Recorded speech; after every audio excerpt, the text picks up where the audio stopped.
आपको याद होगा मौलाना फजल रहमान साहब 2019 में एक धरना लेकर आए थे। उस वक्त मैं सिर्फ आपकी खातिर यह बता दूं, डॉलर की कीमत थी 155 रुपए, पेट्रोल 113 रुपए का था, डीजल 127 रुपए का था। जिस वक्त यह पहला लॉन्ग मार्च किया गया, मवाजना भी कर दूं, आज डॉलर जो उस वक्त 155 का था आज 210 रुपए से ऊपर जा चुका है। जो पेट्रोल 113 का था आज 234 रुपए 46 पैसे का है। डीजल 127 का था आज 264 रुपए का है। लेकिन उस वक्त मकसद डॉलर और पेट्रोल, एक नाअहल हुकूमत जो मैशत काबू करने में नाकाम है, उसके खिलाफ आना था। क्या कहा जाता था उस वक्त, सुनो। अब हम मुल्क को चलाएंगे, तरक्की देंगे इस मुल्क को, इसके मईशत को संभालेंगे। अब ये मुल्क तुम्हारा नहीं है, तुम्हारा रेट खत्म हो चुका है, इसलिए कौम के सरों से उतर जाओ। हम चलाएंगे क्योंकि तुम मुल्क नहीं चला सकते। सितंबर 2020 पीडीएम का इत्तेहाद बना और यह इत्तेहाद धांधली और मईशत के खिलाफ बना। डॉलर और पेट्रोल की कीमतों का बड़ा जिक्र हुआ इस इत्तेहाद के दौरान कि हम इसलिए सारे इकट्ठे हो गए हैं क्योंकि मुल्क बड़ी मुश्किल में है। उस वक्त ना केसेस का मसला था, केसेस का मसला तो रहा उनका हमेशा से, लेकिन मकसद यह था कि मुल्क मुश्किल में, हम आके इस मुल्क को बचाएंगे। सब लोग इकट्ठे हुए और एजेंडा बताया गया कि पीडीएम का एजेंडा क्या है। ऑल पार्टीज कॉन्फ्रेंस सिलेक्टेड वजीर आजम इमरान अहमद नियाजी के फौरी इस्तीफे का मुतालबा कर अक्टूबर 2020 के पहले मरहले में मुश्तरका जलसे मुनाक़द और रैलियां निकाली जाएंगी। जनवरी 2021 में इस्लामाबाद की तरफ फैसला कुन लॉन्ग मार्च होगा। और यह भी कहा गया कि जाली हुकूमत है, यह हुकूमत सिलेक्टेड गवर्नमेंट है, एस्टैब्लिशमेंट इस हुकूमत को लेकर आई है, यह असेंबली जाली है जिसका हिस्सा बनने से इनकार कर दिया उस वक्त की तमाम पीडीएम ने। मुझे बताओ कि इस्तीफा देकर घर आ जाना चाहिए या इन जाली असेंबलियों में बैठे रहना चाहिए? इस्तीफे उठा के इनके मुंह पर मारने चाहिए। ये पड़े तुम्हारे इस्तीफे। जो इलेक्शन पाकिस्तान में हुए थे वो फ्रॉड इलेक्शन थे, बदतरीन धांधली का शिकार हुए थे। हम न उनके नताइज को तस्लीम करते हैं और न उस नताइज की बुनियाद पर बनने वाली हुकूमत को तस्लीम करते हैं। इस खराबी का हिस्सा हम नहीं बनना चाहते। आज जो पार्लियामेंट है, जो एक चोरी शुदा मैंडेट के नतीजे में वजूद में आई है, हम उसके अंदर इक़्तिदार की जंग नहीं लड़ना चाहते। मौलाना फजल रहमान का मौक़िफ़ था कि जी असेंबलियों में नहीं जाना चाहिए।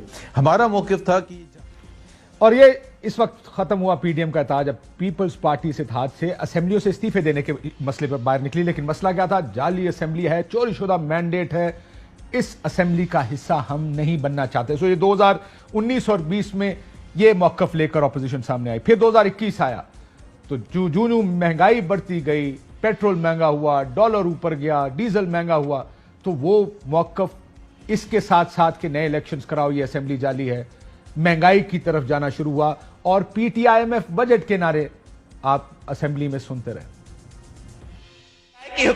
ये अब पीटीआई की हुकूमत नहीं रही स्पीकर साहब, ये पीटीआईएमएफ की हुकूमत है। आईएमएफ के आगे ढेर हो गए हैं। हम आईएमएफ के मिन्नते तरले कर रहे हैं और ऐसी शरायत एक्सेप्ट कर रहे हैं जिससे कि पाकिस्तान की खुद मुख्तारी बहुत बड़ा धचका लगेगा।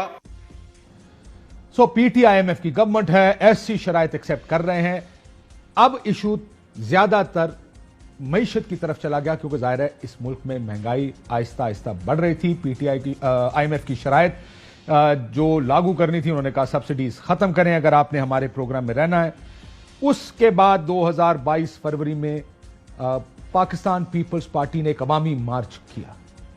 वो मार्च बिलावल भुट्टो साहब, जरदारी साहब सिंध से लेकर चले और उस मार्च को लेकर इस्लामाबाद आए और उसमें बार बार कहा गया कि इलेक्शन करवा दो वरना हम तुम्हारी हुकूमत गिरा देंगे। मैशत उसका एक कलीदी नुक्ता था। उस लॉन्ग मार्च का इश्तिहार लगाए गए इस मार्च के ऊपर कि पेट्रोल चूंकि 160 रुपए का जा चुका है, 176 रुपए का पेट्रोल हो चुका था। मैं फिर बता दूं कि उस वक्त जब बिलावल साहब इस्लामाबाद तशरीफ लाए इस लॉन्ग मार्च के साथ, डॉलर 176 रुपए का था, पेट्रोल 150 रुपए का था, डीजल 144 रुपए का था। जब ये मार्च किया गया उस वक्त प्रेशर बढ़ा तो तहरीक इंसाफ की हुकूमत ने पेट्रोल 10 रुपए सस्ता और बिजली 5 रुपए सस्ती की। उस पर बिलावल साहब ने क्रेडिट लिया कि हमारे मार्च की वजह से यह सब कुछ हुआ है। आपको मुबारक हो, केजीएलओ को मुबारक हो। आपकी एक दिन की मेहनत के नतीजे में पेट्रोल की कीमत 10 रुपया कम हो गया है। आपको देख के वजीर आजम का भरा गया और उनके टांगे कांप रहे हैं। तो टांगे काम गई और 10 रुपए पेट्रोल सस्ता किया गया और उन्होंने कहा ये हमारा क्रेडिट है, जालों का क्रेडिट है जो वहां पे आए। सो जाली assembly, selectors, selected, rigged elections, नए इलेक्शंस चाहिए से मईशत, अब ये मामला आ गया फरवरी 2022 में जब वोट ऑफ नो कॉन्फिडेंस आने वाला था। अभी तक टेबल नहीं हुआ था लेकिन नजर आ रहा था कि अगले चंद दिनों में और कम दिनों में ये हो जाएगा। उस वक्त तक अभी तक टेबल नहीं हुआ था। फिर मौलाना फजल रहमान नून लीग महंगाई मुकाऊ मार्च लेकर इस्लामाबाद की तरफ आए और उस वक्त भी बड़ा इशू महंगाई का था। बहुत बयानबाजी की गई, डॉलर की प्राइस देखें, हम इतने पे छोड़ के गए थे आज इतने पे है, पेट्रोल हम इतने पे छोड़ कर गए थे आज इतने पर है, टैक्स लिए जा रहे हैं, इस्तीफा दें इमरान खान साहब और घर जाएं क्योंकि ये हुकूमत चलाना उनके पास की बात नहीं। अवाम ने ये फैसला किया है कि हम इस्लामाबाद आ रहे हैं, तुमसे इक़्तिदार छीन लेंगे। वक्त आ गया है कि हम इस इमरान खान को आखिरी धक्का दे दें। अलविदा, अलविदा। और ये सब पिछले इस गुज़िश्ता साल में जो गुजर रहा है, जब वोट ऑफ नो कॉन्फिडेंस आना था तो लॉन्ग मार्चेस का ये सिलसिला, पहले पीपल्स पार्टी और फिर जो बकिया पीडीएम थी वो लेकर इस्लामाबाद आए। बार बार कहा गया महंगाई बहुत बढ़ गई, पेट्रोल की कीमतों पर, बिजली पर क्या क्या बयानबाजी हुई। और मैं फिर बार बार ये कह रहा हूं कि वजह क्या है कि खुर्रम दस्तगीर साहब के बयान और राना सनाउल्लाह साहब का बयान ये अब कह रहा है कि असल इशू केसेस थे जिसकी वजह से हमने ये सारा कुछ किया। लेकिन जब ये कैंपेन चला रहे थे तो उस वक्त मसला या तो जाली इलेक्शन था या सिलेक्टेड असेंबलियां थी या महंगाई यानी पेट्रोल और डीजल की कीमतें उस वक्त की थी। मार्च 2022 में डॉलर 182 रुपए का था, पेट्रोल 150 रुपए जो 10 रुपए कम कर दिया गया, डीजल 144 का था। मैं फिर बता दूं आज 209 का डॉलर है, 234 रुपए 46 पैसे का पेट्रोल है और 264 रुपए का डीजल है।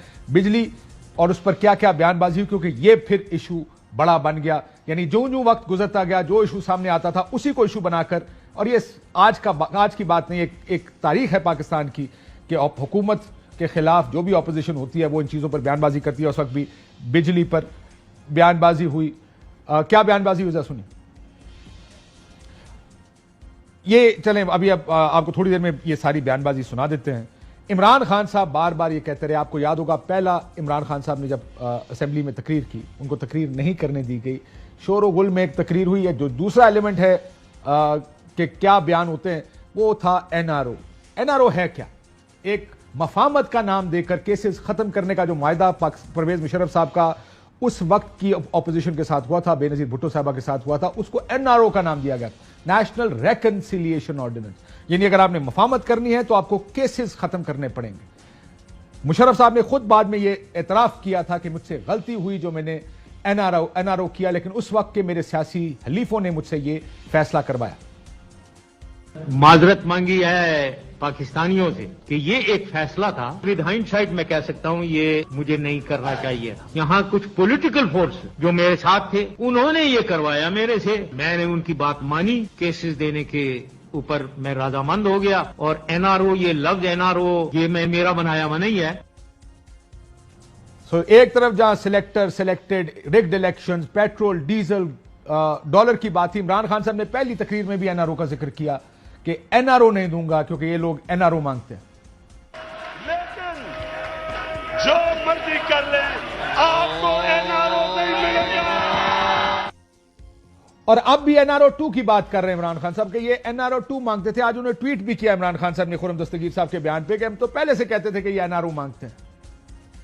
ये जो खुर्रम दस्तगीर ने बात की है इससे ये वाजे होता है कि इनका तो मकसद था ही नहीं और कुछ स्वाय एनआरओ 2 लेने का। इसीलिए ये सारी जद्दोजहद थी। 3.5 साल से ये बार बार जो ब्लैकमेल मुझे किया जा रहा था, ये तो सिर्फ चाहते थे एनआरओ, दूसरा